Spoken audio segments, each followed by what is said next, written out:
Welcome to my channel, Rin 15.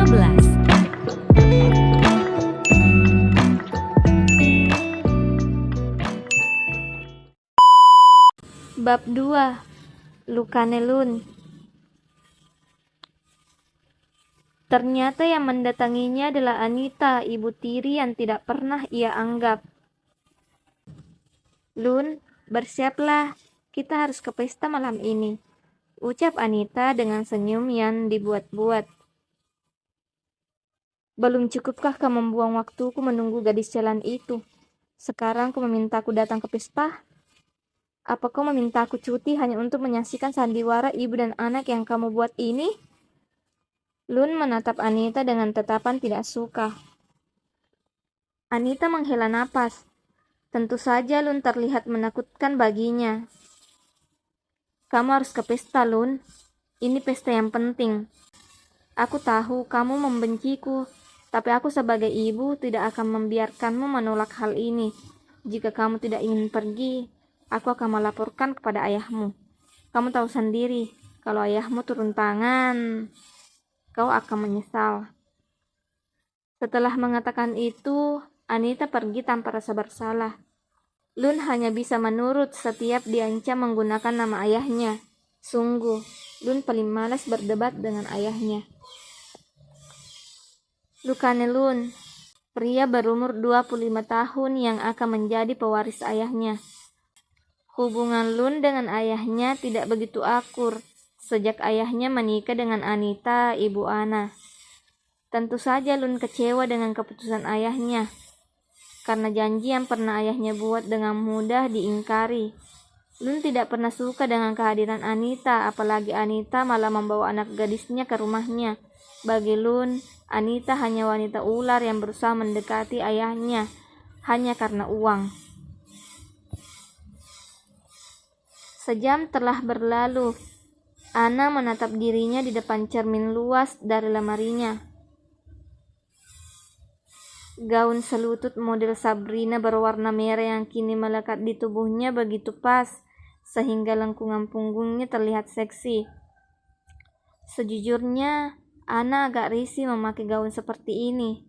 Pasalnya, area bahunya terlihat jelas.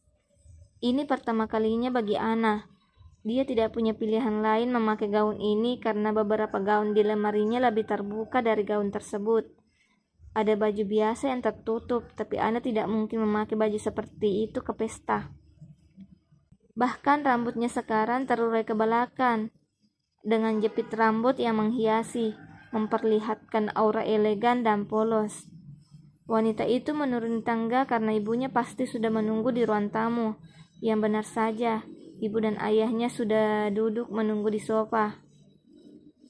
Anita dan Gino yang melihat Ana menuruni tangga dibuat terpesona dengan aura kuat wanita itu. Sangat elegan dengan aura polos.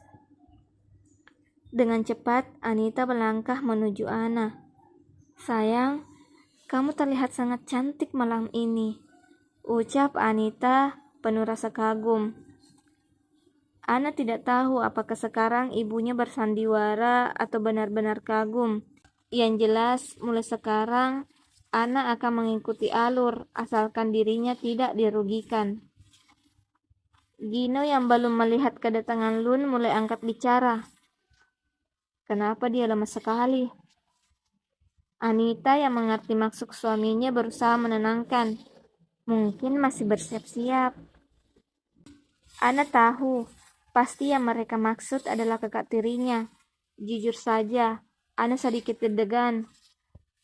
Semoga saja kakak baik padaku, batin wanita itu. "Ana sayang, boleh mama minta bantuan?" tanya Anita dengan lembut. Ana sedikit kebingungan karena ibunya tiba-tiba meminta bantuan. Apalagi itu hanya sandiwara. "Apa?" tanya Ana penasaran.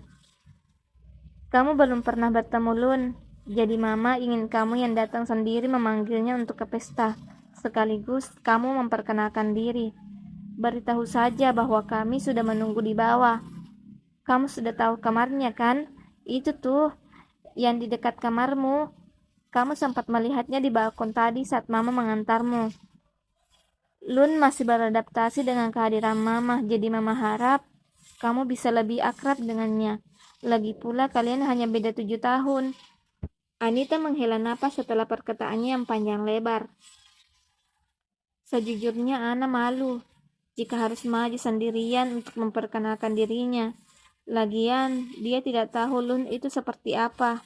Hingga Gino, ayah sambung Ana, ikut angkat bicara. Tenang saja, Lun anak yang baik. Papa juga berharap kalian bisa akrab. Lun kelihatan cool, tapi aslinya dia baik kok. Ana sedikit lega dengan perkataan ayah sambungnya.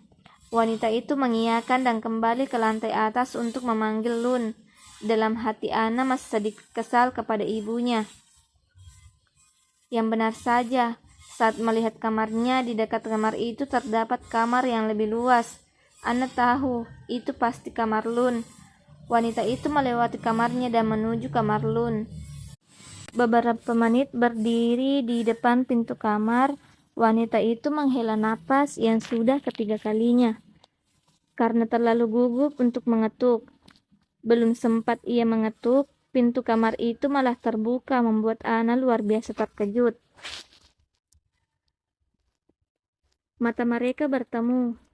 Ana terdiam saat melihat sosok pria yang kini berhadapan dengannya. Mata biru laut dipadu dengan alis tebal membuat mata pria itu terlihat indah. Rahan tegas dengan hidung yang mancung melengkapi wajah tampan Lun. Gaya rambut yang tersisir ke belakang dengan sedikit anak rambut membuat penampilan Lun sedikit lebih dewasa dari usianya. Ana terpesona dengan ketampanan Lun. Bagaimana bisa tinggi pria itu sangat sesuai dengan tipe Ana. Apalagi dada bidan dengan bahu lebar. Ana tentu saja lemas melihat pemandangan yang bagai mimpi itu. Dia baru tahu akan ada seseorang yang sesempurna ini di dunia ini. Tidak bisa dipungkiri, Lun juga terkejut, tapi tentu saja pria itu bisa mengatur ekspresi dengan baik. Seperti biasa, wajah datar dengan tatapan dingin selalu menghiasi pria itu. Ana luar biasa gugup, napas wanita itu terdengar tidak beraturan. Dia berusaha menenangkan diri agar bisa berbicara dengan baik. Itu Kak Lun bisa memanggilku Ana. Mama dan Papa sudah menunggu di bawah, ucap Ana.